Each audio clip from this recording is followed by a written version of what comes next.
I'm really in need of better wood storage, especially scrap wood storage after projects are done. So I have a corner of the shop that's been sort of the junk corner, where things kind of just get stuffed, like the compressor and the lift, and I had an old second planer that I didn't really need. So I've been moving things out of this corner. Now where I want to build a new wood rack, I'm going to need to move the dust collection pipe, which is one of the reasons why I didn't build it over here to begin with. But I think I'm just going to have to bite the bullet and move the dust collection, which ended up not really being that hard. You can see where the rack's going to end up and why I need to move the dust collection so that it goes up above the new wood rack. This dust collection goes to the radial arm saw. I'll start by building some wood frames that'll be the vertical support for the rack. And then I'll attach those together with 2x4s at the top and the bottom. Once that's together, I'm going to make some shelves at one end for smaller pieces of scrap wood. I'll start by making the frames, and I'll cut those pieces to length. I had a few long vertical pieces to make, and then I had to make a whole bunch of shorter horizontal pieces. And one of the things I wanted to do was to use some of the scrap 2x4s I had in the shop for those horizontal pieces. So there were a few, I think maybe 3, maybe 4, that I could make out of shorter scrap pieces if I put a joint in them. So I made a mortise and tenon joint to lengthen the 2x4s. And then the main part of making these frames was to cut a bunch of mortise and tenon joints for the joints between the vertical pieces and the horizontal pieces. I started by cutting the mortises. Now this bit I'm using really isn't a plunge bit, I think, because it doesn't plunge real well, but it would go in about 1/8 of an inch or so on each pass. So I would sort of go back and forth on each pass. Then for the tenons, what I wanted to do was to take off some of the material before I got to the router. So I cut off the sides, and this would make the work with the router go quicker. And then I can make the tenon.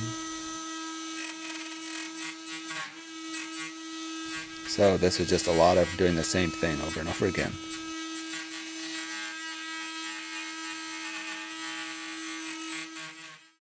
Then it was time to glue everything together, which wasn't too bad, although getting the last piece on with all of the tenons lined up was a challenge.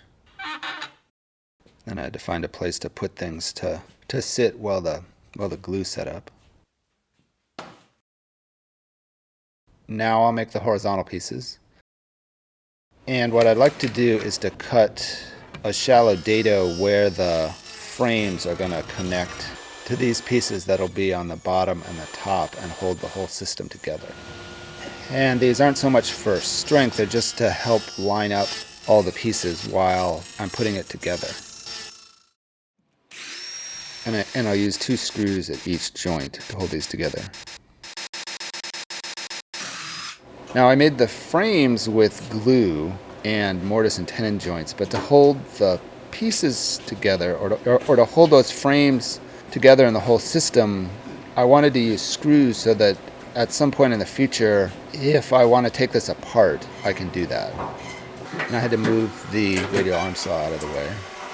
Then it was time to lay out everything and to put it together. I put the back, or the part that was going to be against the wall, on the floor and built it in that position. The top and the bottom are the same. And then it was time to tilt it up into its vertical position and then slide it across the floor. It wasn't too heavy, but lifting and sliding, and it actually fit into place. I put the saw back. Part of my French cleat system came over and just went behind where the rack would be, so I had to cut some notches out on the back. I needed some shims under the back to get it to be vertical, which isn't super critical, but it was nice to at least get it close.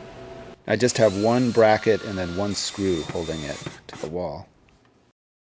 Now with the main structure in place, I wanted to put some pieces between the frames to make shelves to hold smaller pieces of scrap wood. I had saved a really warped 2x4 for this because it was going to be short pieces. It didn't matter so much that it was really crooked. And then I screwed those in place. This isn't the strongest joint to make for this, but for what it's going to be used for, it'll be fine. Then it was time to gather up all the piles and little stashes of wood around the shop and put it all in one place. It should be really nice to have it centralized so that when I need something, and I know I have it somewhere, it's not about walking around the shop trying to find that thing I know I have.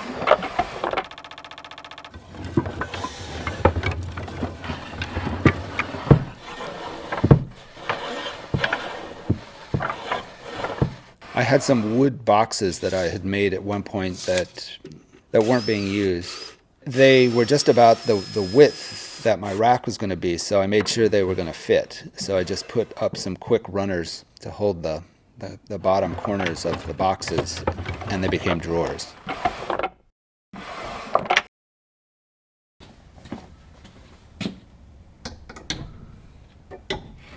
And one last nice benefit. There's a nice place to hang my table saw jigs now. And it'll be really nice having all the scrap wood centralized in one place in the shop.